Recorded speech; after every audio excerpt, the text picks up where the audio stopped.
Welcome to Design Your CEO Life. I'm your host, Shay Cannon. I have designed my CEO life to live and work my business from anywhere in the world. I started this journey in Belize, lived in Mexico for 3 years before going to Buenos Aires, Argentina for a year and a half, and coming back to my favorite little beach town of Playa del Carmen, Mexico. I am truly living my best life just 3 blocks from the Caribbean Sea. But soon I start a year-long tour of Southeast Asia. Exciting, right? Thank you for joining me as I share conversation and stories and strategies to help you to design your CEO life. This is season 3. I am so proud of the work we've done together in the first 2 seasons. Season 1, it was bold and unfiltered and packed with freedom focused mindset shifts to see a mix of personal storytelling, my personal storytelling, mindset reframes, and no nonsense real talk about CEO life behind just business, or should I say beyond just business. Season 2 was a more intentional, strategic feel. It was still about freedom and mindset, but with a deeper focus on alignment and redefining success and creating a life that flows rather than just grinding. I've been told that season 2 was kind of a master class in designing a fulfilling life. I tied together business, mindset, and lifestyle. So if I had to compare, there was a strong evolution from seasons 1, kind of break the mold, reclaim your time energy, into more of a design, a fulfilling, sustainable life and business vibe in season 2. If you're new here, go back and check out past season episodes. We've been building up to this season 3 of Design Your CEO Life, and it is the next level. No fluff, no waiting, just radical ownership of unapologetic action. So, this season, we get into it. This is episode 1. Ain't nobody coming. Save yourself. Let's get into it. This show is my way of being of service. It's my way of being intentional about the things that help you to design your CEO life. And that's why I named the show that, because I hear so many people, especially other women, tell me that they wish their life was, like some aspect of my life. Maybe they want to be a bolder person. Maybe they are they want to make hard decisions easier to achieve their goals. And of course, there's the living anywhere in the world part, right? But I want to show others that you can have what I have. Better yet, you can have what you want. And it doesn't have to look like anything that I have. But the hard truth is no one, and I mean absolutely no one, is coming to save you. You'll have to make it happen on your own for yourself. You can't wait on permission, luck, magic, handouts, none of that. Now, I know at your big grown age that you may think, if it was going to happen, it would have happened by now. But that's not a truth. In fact, it's a false belief.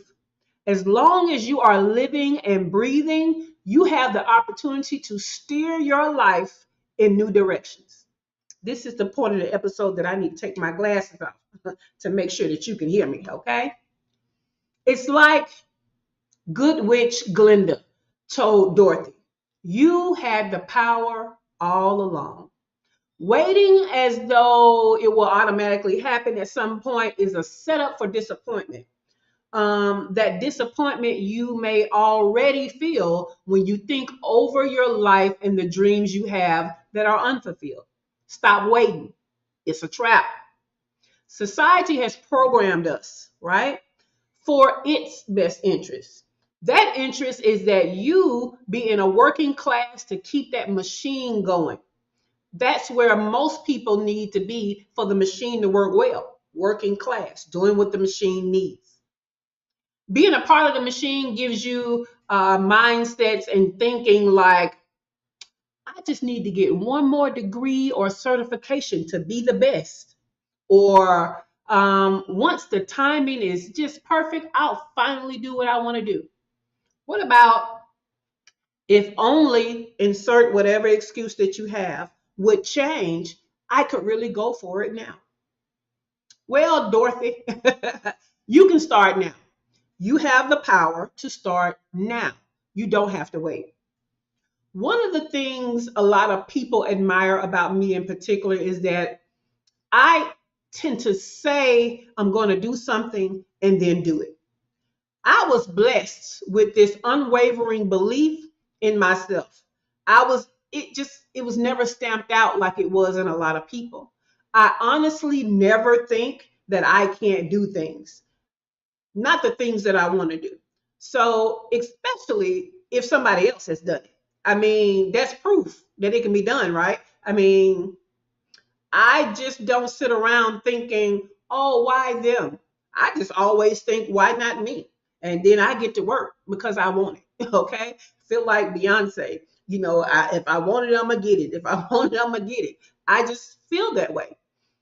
In October of 2017, when I got fed up with corporate America, the machine, I went full time into entrepreneurship. I was part of a network of people who they were doing the things that I wanted to do. I surrounded myself with people who were entrepreneurs and who were entrepreneurs full time. I invested in the knowledge and I bet on myself.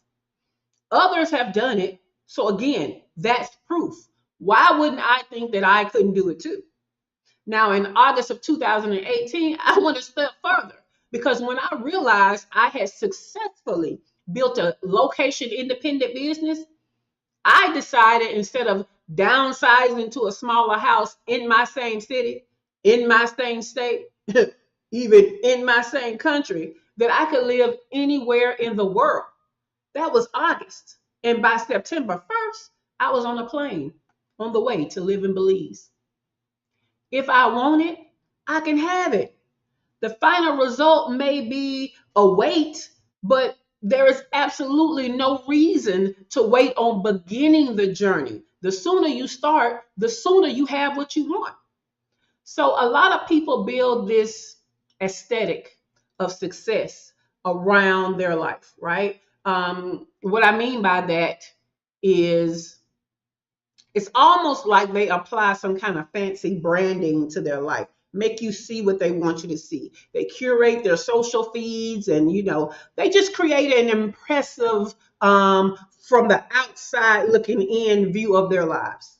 But behind the scenes, they're miserable, stuck, trapped, because the real flex is not making your life seem good. It is designing a life that actually feels good to you. The answer that you have to, the answer is that you have to take ownership of your destiny. No excuses. Your business, your time, your energy, your life, it's all your responsibility. Waiting for it to happen without your effort is how you stay stuck. You are the architect. So you get to design this thing we call life. Everything you do, everything you decide, everything you think is either going to take you closer or farther away from the life that you want. That's the simple but grand power that we all have over our own lives. The misconception is that only big actions result in big changes. And I would offer that a big mindset shift to make smaller changes more often has a monster of an impact. If you started your journey with things as small as understanding that your time is a hugely valuable currency and how you spend it, it either keeps you stuck, moves you backwards, or moves you forward. Isn't that powerful? Have you ever thought about your time like that? What about your energy? Your energy is a generator of motion. The thoughts you have, the people around you, and the frequencies created all around you all impact the speed and quality of your motion. So, being intentional with your time and your energy are small shifts that can have huge results. You know, last season, I ended every episode with homework. This season, I'm going to have actionable steps for you, but this time it's a bit more serious. This season, it won't be homework, it will be a challenge. Okay, so I'm going to end every episode with a challenge for you, because if we don't take charge, if we don't take things seriously enough, time will keep passing us by, and the bulk of our life will be behind us, and we still will not have lived this life that we desire. And I don't want that for you. I don't want you or anybody else to look at me in my life and say, oh, that is so cool. I wish I could do that. Or you have the best life. I wish I could live a life like that. Stop wishing. You have the power. Again, all things are not immediate. Okay. And some of it may even take some deprogramming, which is why I'm hosting this show. I'm trying to help you to deprogram yourself that, to be okay with where you are if it's not where you want to be. The first thing you have to understand is being content with where you are when it's not even what you want. It's not enough of a life for you. It's not enough, and you're not going to be able to make it enough. I think it was Gary Vee, who is a content creator and, marketing genius of sorts. He said that, the research shows that when older people are like on their deathbed, the regrets they have are never the things that they did. It's never the things that they tried. It's not even the failures that they've had throughout their life, unless it's like, having to do with family. But, trying something out in life and failing, they never regret it. The one thing they always regretted were the things they never did. The things they wanted to do and never did. This is why when people have terminal illnesses or they are told they don't have long to live, the way that they're living their life, they don't just continue to live their life like that day to day. They immediately switch their mindset to, let me live the life I've always wanted before it's too late. Immediately they switch to trying to get in the bucket list things and the things that make them happy. One of our seasons, I told you, don't just have a bucket list, you need a happiness list. And that happiness list should be things that make you happy every day. And then we do something bigger every week. And we do something bigger every month. And then we do something even bigger every quarter. And then annually or yearly, maybe we do something off the bucket list. But life is definitely not about the birth dates or the death date. Life is the dash. What are you doing with what does your dash look like? And it's amazing how sometimes it takes being shaken up. You about to lose your life or losing someone close to you or almost losing someone close to you or almost losing your own life to discover, what, this rat race that I'm running is not it. And the quicker you get there, the quicker you can start living the design that does fulfill you. Start living the life that does make you happy, that makes life worth living. Because let me tell you that waking up, going to a 9 to 5, coming home, cleaning, cooking, taking care of other people, that is not a life for the average person. If you want to be a nun and dedicate a monk and do things like that, that's fine. That's what they do. They have their own journey. But if you haven't chosen that type of sacrificial journey as that is your desire for your life, then you need to take a moment and start thinking about the ways in which you are caught up in other flows and you are being directed here and there, and other people are getting the benefit of your life more so than you.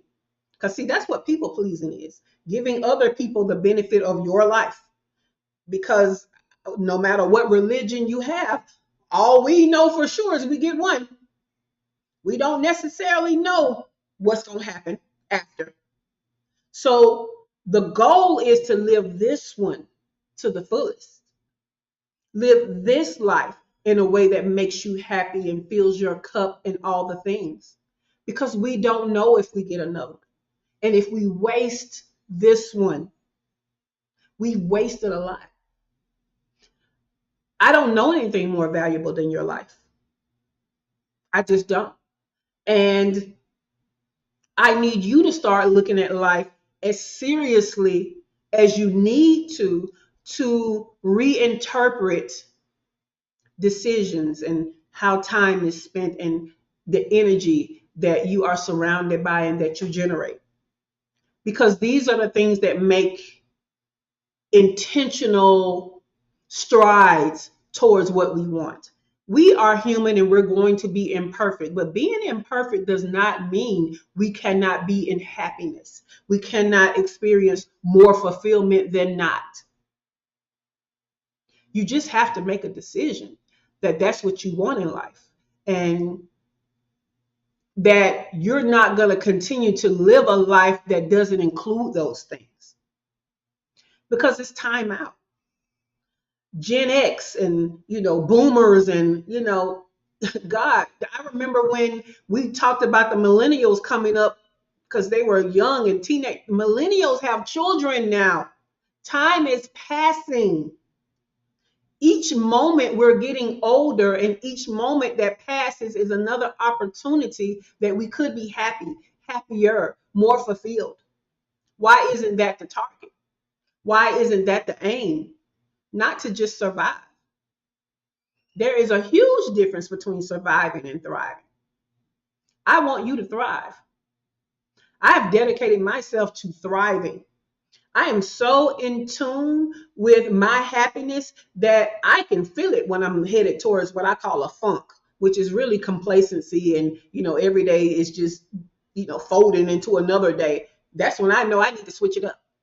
This is why I'm about to go on a tour to Southeast Asia, because I realize I am getting too comfortable in Mexico. I love it here.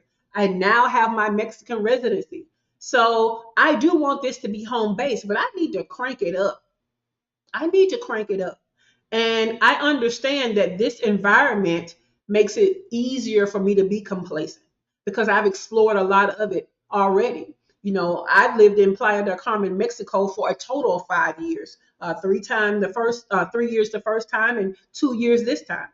So I've kind of seen most of the exciting things. There are new things to be discovered, sure, but it's kind of like relationships.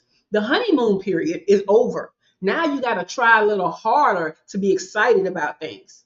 So I decided to mix things up and hit that bucket list and go to Asia. And I decided that, I'm going to stay over there a year because I want to hit all the spots I always wanted to see. And while I'm over there, I might as well stay over there, right? See all my little hot spots and then come back home to Playa del Carmen, Mexico. But that comes from me understanding that, hey, you're not necessarily in survival mode where, I'm struggling, but you don't have anything exciting going on there. When was the last time you looked forward to something? These are conversations I started to have when I realized that my days started to look the same, that I wasn't even going outside the house often, right? I am introverted. I love being in the house. I am definitely a homebody. However, it started to be a real chore. The Alabama's coming out, y'all. chore, chore. It started to be a real chore for me to go outside and leave the house because I get deliveries. Everything that I need can come to me. But there is still a level of life that brings value when you are with other people. Now, pick your people wisely, but I have great people. So, going out there and being social with my people, going out there and, what's the gift of living 3 blocks from the beach if you never go to the beach? Now, I have a rooftop.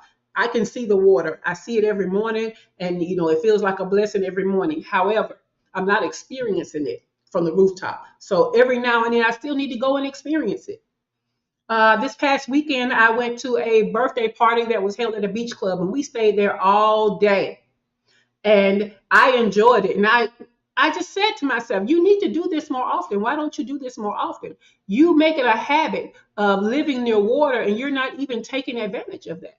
And so I really said I wanted to do something drastic to fight this complacency. And sometimes that's what you may have to do. You might be so indoctrinated into the machine of all you do is work for a company and then work for your family and then try to run a business of your own, all of these things. But all of those things are not life.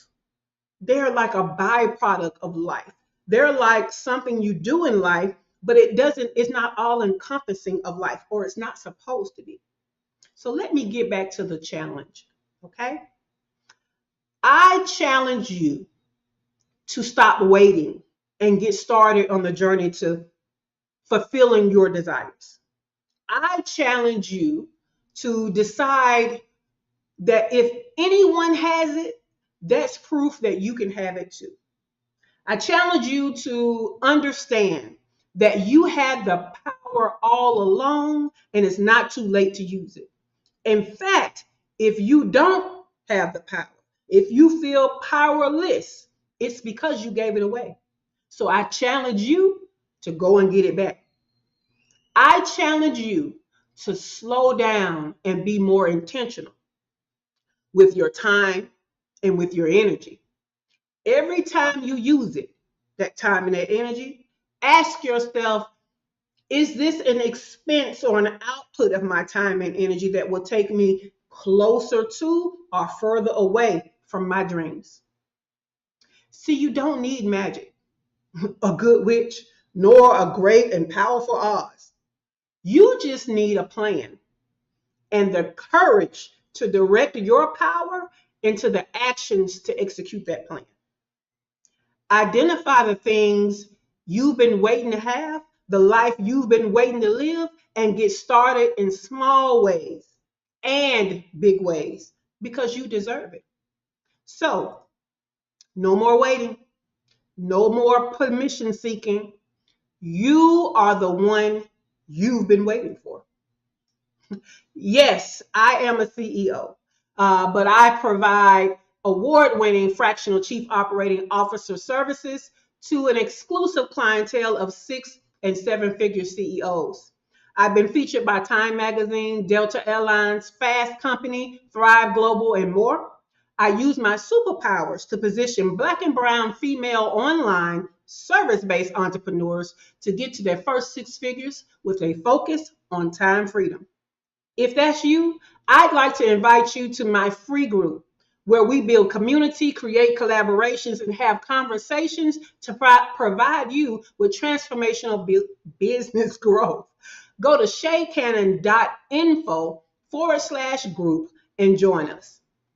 That's all for this episode. It's been a pleasure having you tune in. So, CEO, go design a life worth living. Bye for now.